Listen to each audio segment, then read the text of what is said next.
José Manuel Sanz-Redrón, que celebraba hace unos días su entrada en la Real Academia Española con un discurso inaugural acerca del elogio del mestizaje. En este discurso definía el mestizaje como una mezcla de culturas y conocimientos distintos que da origen a lo nuevo. Decía que algunos de los momentos más fértiles de la historia de la ciencia han sido y siguen siendo aquellos impregnados de diálogo, confluencia de conocimientos diversos, de tradiciones, métodos y problemas diferentes. Hablaba del mestizaje entre ciencia y tecnología, pero también de la confluencia entre ciencia y pensamiento, entre ciencia y creatividad. En este contexto definía un mayor acercamiento entre ciencia y humanidades, diciendo que el corte cartesiano entre ambos en la cultura actual es anacrónico y ha dado lugar a muchos errores y caminos equívocos en la historia de la humanidad. Ciencia es cultura, tecnología es cultura. Ambos influyen en nuestra manera de pensar, de actuar, de relacionarnos con el mundo que nos rodea. Precisamente durante la semana pasada planteábamos aquí, dentro del encuentro de arte, ciencia, tecnología y sociedad, la necesidad de definir un nuevo compromiso político y social, tanto de la ciencia como del arte, con la sociedad contemporánea. En estos 3 días, y bajo el denominador común de redes sociales y redes de comunicación, seguiremos profundizando la confluencia entre arte, ciencia y tecnología, desde una perspectiva tanto crítica como propositiva. Como todos sabemos, durante casi un siglo, la idea neodarwinista acerca de la competitividad entre las especies y la ley de la supervivencia del más fuerte y más apto sobre más débil ha dado lugar a justificar y a naturalizar un pensamiento político y económico basado en la competitividad, la explotación y la depredación. Este pensamiento neodarwinista resuena con algunos de los momentos más negros y devastadores de la historia del siglo XX y sigue impregnando en una parte considerable los discursos hegemónicos de la política y de la económica a escala global, polarizando y naturalizando la relación entre depredador y presa. No obstante, en la historia de la ciencia, y concretamente en el mundo de la biología, hubo una contestación muy importante a esta corriente. Una de sus representantes más notables, la microbióloga Lynn Margulis, decía que la vida no conquistó el planeta solo con combates, sino con alianzas. En uno de sus libros de reciente publicación en España, plantea y define la teoría de un planeta simbiótico. Dice que la teoría de la evolución de Darwin, siendo el fundamento de la biología moderna, no relevaba todos los datos y no respondía a la cuestión de la emergencia de los diferentes organismos.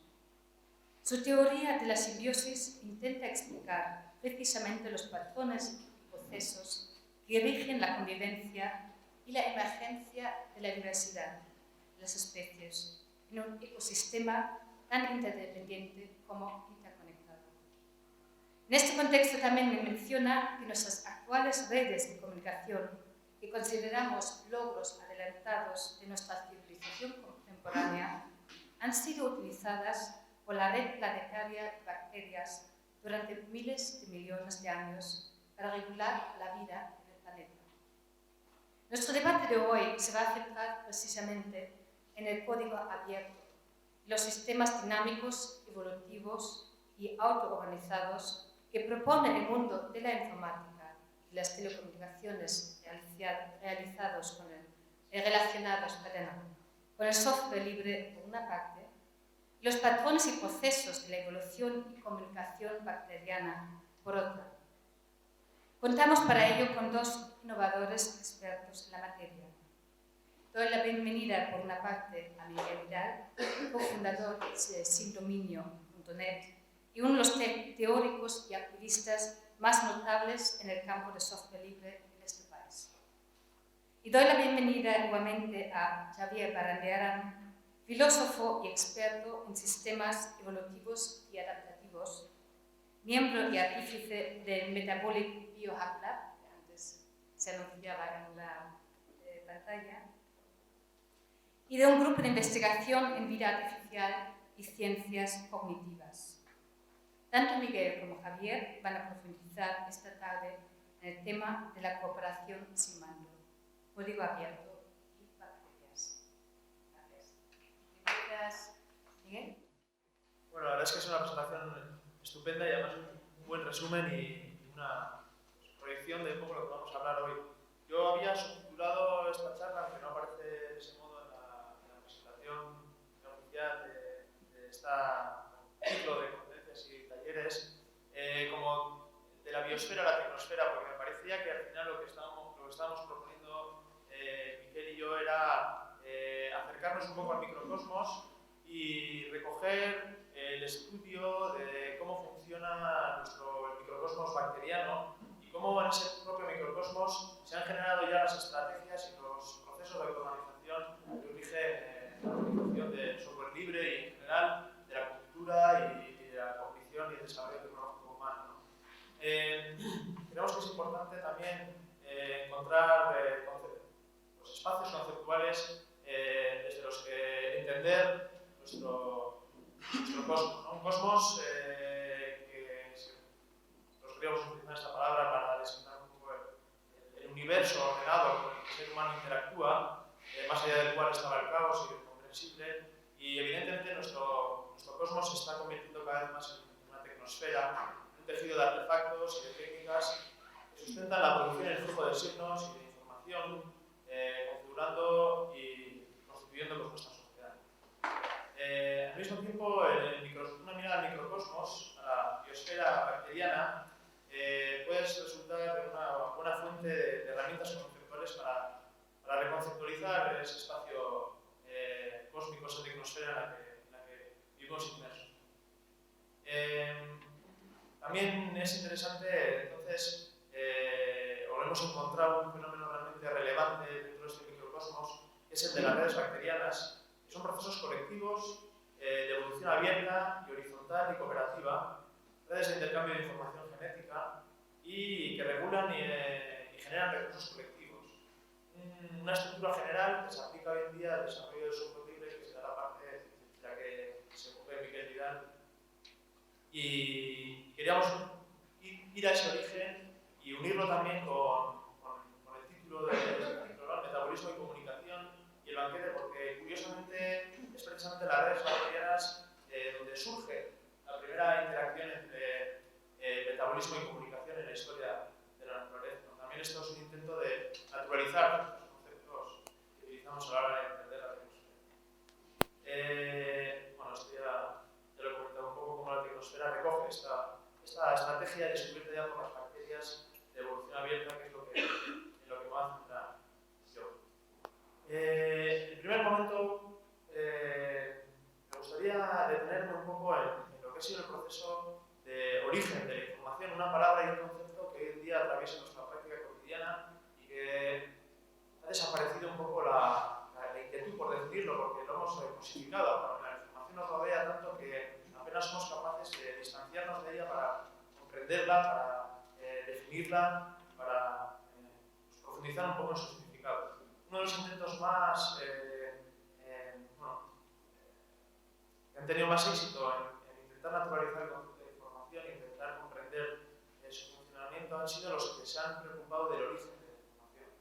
Porque al fin y al cabo estar rodeado de signos y utilizarlos es diferente al proceso que da a esos signos un significado. De alguna manera, la información es también un proceso de interpretación del signo y se remonta al origen de la vida, al origen de los primeros sistemas autónomos que se pueden autosostener y que pueden, por tanto, interpretar signos y, en este caso, su propio código. Entonces, es un origen unificado entre la información y el de la vida, ¿no? Las dos surgen de la mano en una fusión, como decía, de procesos autónomos y plantillas, que en inglés se utiliza como templates para referirse a estructuras energéticamente estables y recombinables. En este caso, el ADN, vamos a pensar que las secuencias de nucleótidos energéticamente no tienen que hacer trabajo para mantenerse a sí mismos. Es un compuesto químico que se mantiene a sí mismo sin más en condiciones bioquímicas bastante variadas, ¿no? Mientras que los sistemas autónomos son estructuras disipativas automantenidas. Es algo así más parecido, su estabilidad es más parecida a la de un torbellino, que tiene que constantemente y dinámicamente mantener su identidad, mantenerse a sí mismo. Será precisamente el sistema autónomo, el sistema metabólico. Yo creo que la característica fundamental del metabolismo es la producción del propio sistema metabólico, es una red de producción de componentes, ¿no? El concepto de autopoiesis, en el que el sistema se produce a sí mismo a partir de un input de energía y de materia del entorno, pero que es capaz de autorrepararse y mantenerse. Entonces, esa idea fundamental del metabolismo se fusiona con la idea de template o estructura recombinable que puede ser interpretada y que se convierte así en información, en este caso información genética. De esta manera surge el significado, un significado en principio contingente, porque el código genético podía haberse congelado de otra manera. Sabéis que hay cada 3 nucleótidos codifican un aminoácido, que es el componente con el que se producen las proteínas que luego regulan el sistema metabólico, pero esa relación que hay entre el código es una relación contingente. Hace falta una enzima metabólica, que es la aminoácido RNA sintretasa, que es la que establece ese significado, digamos, ¿no? Esa traducción de la secuencia de nucleótidos a las proteínas. Esto es lo que Howard Patti ha denominado cierre semántico, y es que un sistema es capaz de codificar su propio sistema de interpretación. Es una especie de juego bioquímico de autocontención, ¿no? y que da lugar a lo que es el origen de la vida. Bueno, estas son ideas de filosofía de la biología y alumbran un poco lo que es una concepción profunda de la información y de cómo surge en la historia de la naturaleza. Pero además, el origen del surgimiento de la información, de esta estructura replicante que puede ser interpretada por un sistema metabólico y que lo instruye y codifica además una estructura más compleja del sistema metabólico, permite superar un cuello de botella el aumento de complejidad que se había dado en la historia de la naturaleza hasta que se fusionaron el ADN y los sistemas autónomos. Supone un cuello de botella el hecho de que un sistema autónomo, sin estar codificado en una secuencia de ADN, se copia a sí mismo. Realmente se supone, ¿no?, que en la historia previda, ¿no?, prebiótica, en estos procesos era muy difícil la autorreplicación. Y generalmente estaba asociado a muchos fallos porque no había un sistema en el que estuviera registrada la estructura del sistema que se va a reproducir a sí mismo.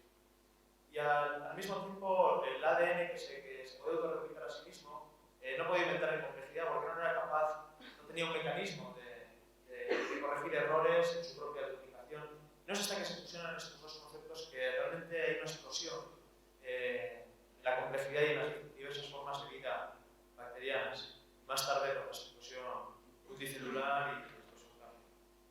Entonces, la idea general que quería sacar de aquí es que el origen de la información es el origen también de la vida y de la evolución abierta, de un proceso de variación y selección que todos conocemos, de sistemas automantenidos que va seleccionando aquellos que tienen más posibilidades adaptativas o de automantenerse en los nichos ecológicos que van creando en ese proceso.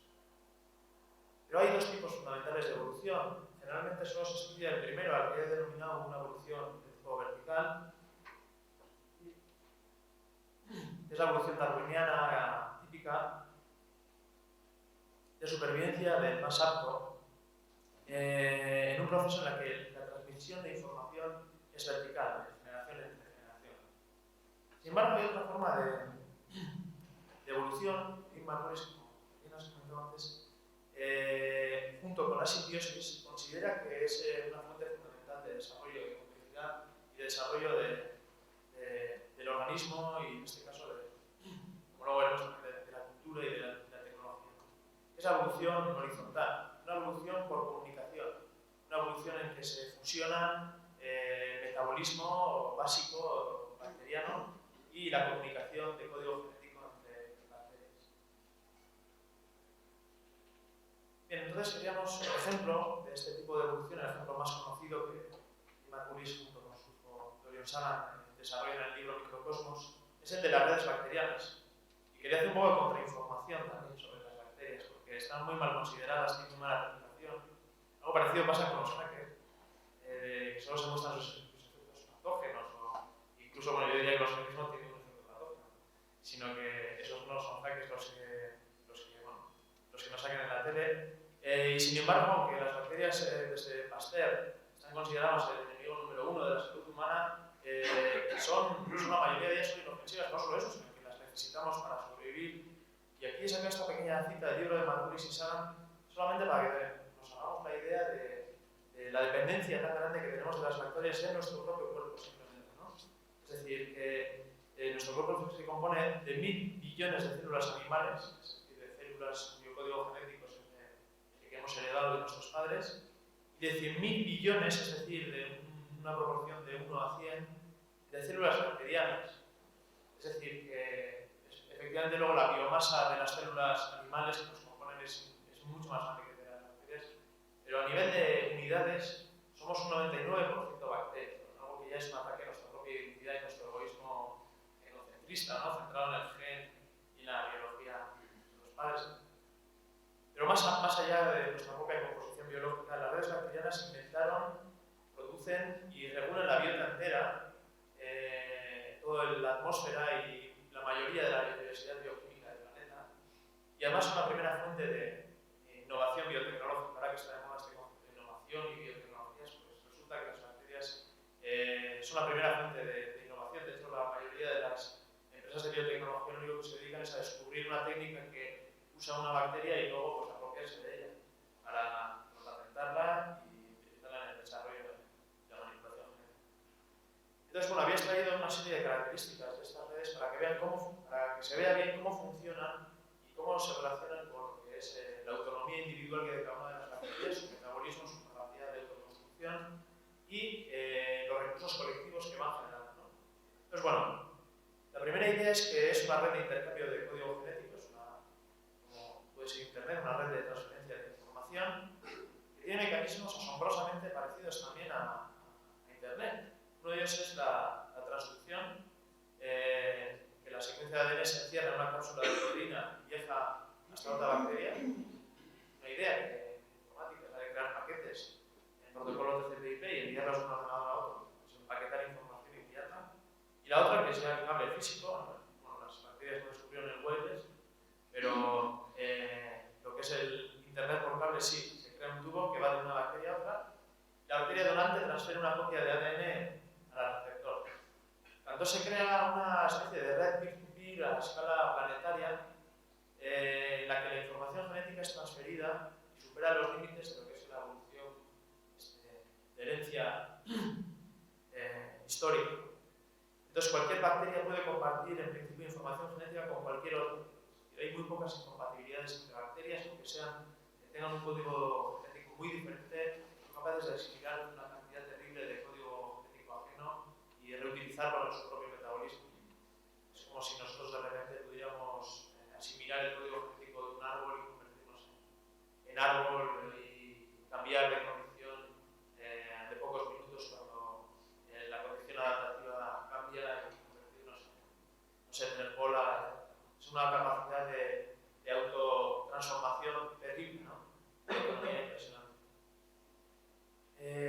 Otra característica fundamental de estas redes es que son redes de código abierto. Lo que se transmite en las redes no son las soluciones directas de un problema, no son las proteínas que produce el código genético.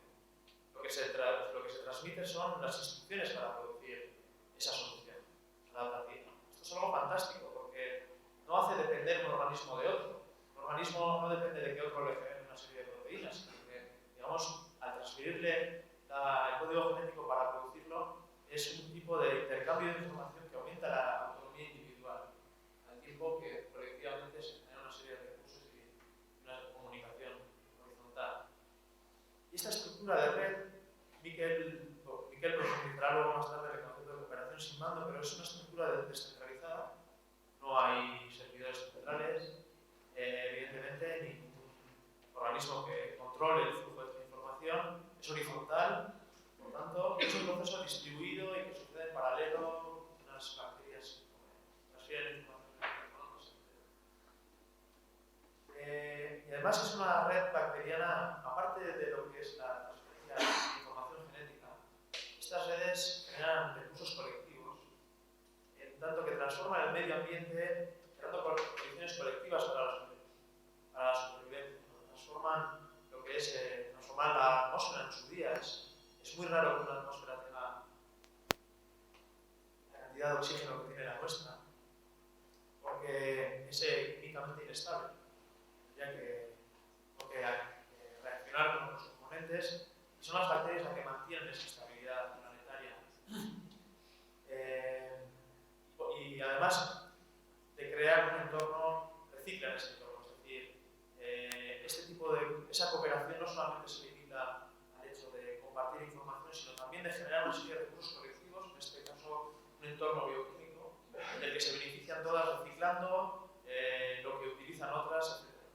Y además es asombroso la capacidad que tienen las bacterias de especializarse espontáneamente en grupos de trabajo, de tal manera que unas producen las enzimas que también utilizan otras, etcétera, colaborativamente. Es que además de transferirse códigos genéticos, son capaces de transferirse también productos bioquímicos.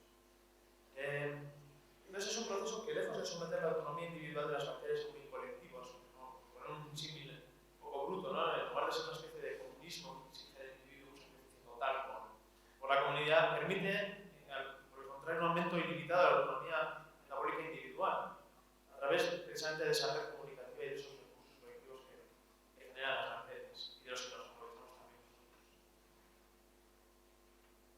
Para recuperando un poco, las redes bacterianas son, tanto en la realización de su metabolismo, en la producción de componentes y los desechos que producen, que son reutilizados por otros, como el intercambio de información genética, provocan dos fenómenos extraordinarios.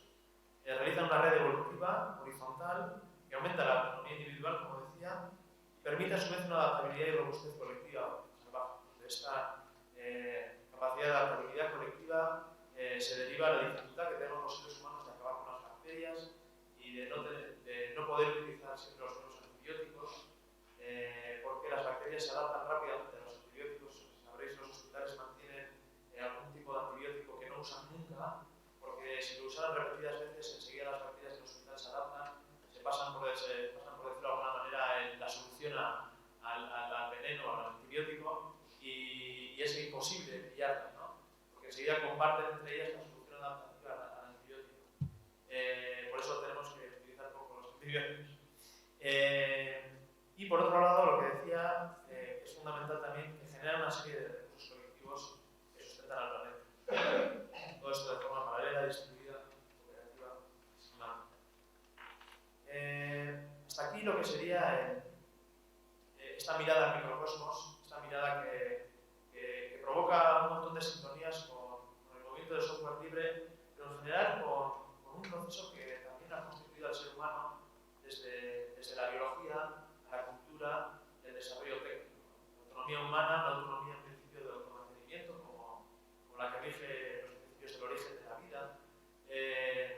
La autonomía humana se ha extendido al desarrollo de técnicas y de construir un entorno cultural, un entorno técnico de artefactos, un entorno también simbólico, en el que vivimos y que nos sustenta más allá de nuestra propia capacidad de mantenimiento biológico. Las plantillas o informaciones, es decir, tenemos el mismo proceso que había dado lugar al origen de la vida, lo tenemos de alguna manera a cabo a nivel técnico y cultural humano.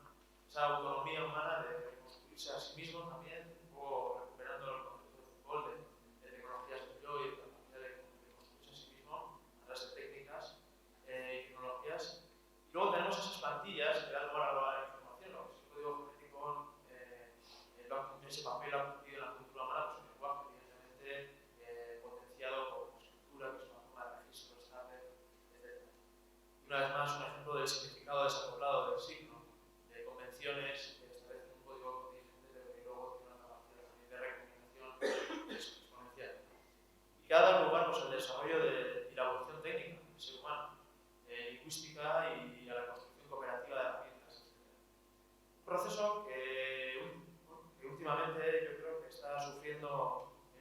estancamientos, unas dificultades de expansión con todo el desarrollo del concepto de propiedad intelectual aplicado a la sociedad de información, que limita los flujos de información, de compartir y las posibilidades de creación colectiva, pero que tiene un gran enemigo, por decirlo de alguna manera, un ejemplo que una vez más muestra que hay otras formas de evolucionar, otras formas de construir, y que es en este caso el software libre. Surge esa interacción entre la idea de código libre y de Internet como mecanismo de transferencia de información. Ya finalmente, pues para recoger esto, la idea que queríamos presentar, nuestra propuesta, es la de encontrar, bajo el movimiento del software libre, el mismo mecanismo evolutivo distribuido, horizontal y cooperativo que encontramos en las redes bacterianas, un mecanismo de innovación y aumento de complejidad exteriormente eficaz, robusto, que además permite mantener la autonomía de sus agentes en un proceso en el que código abierto entrelaza metabolismo y comunicación. Y ahora vamos a pasar la voz a Miquel, que explicará un poco la segunda parte y cómo estas ideas se plasman en el ámbito del software libre y cómo hemos llegado al desarrollo de ser capaces de hacer esta presentación con herramientas que han sido producidas. Estoy corriendo a GNU Linux sobre el ordenador y es el producto de esta